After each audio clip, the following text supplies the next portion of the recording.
看的。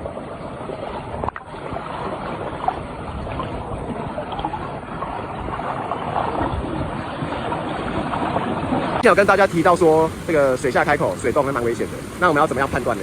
现在有一个例子，这个地方它的地势落差比较大。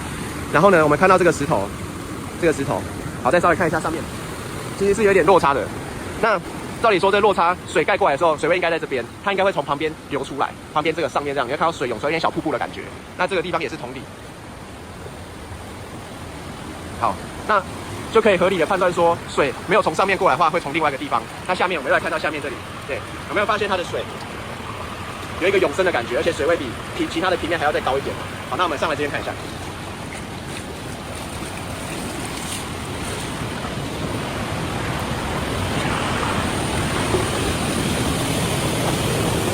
好，可以看到这里还有一个漩涡，它就是往下吸的。然后这边也有，这边等一下给大家看水底。那我们看一下这边的落差，不知道拍不拍得出来。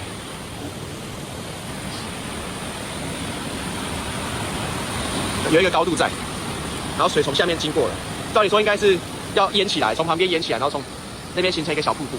这边也是应该会淹起来，从这边形成一个小瀑布，但是水就往下去了，然后这个就吸下去了。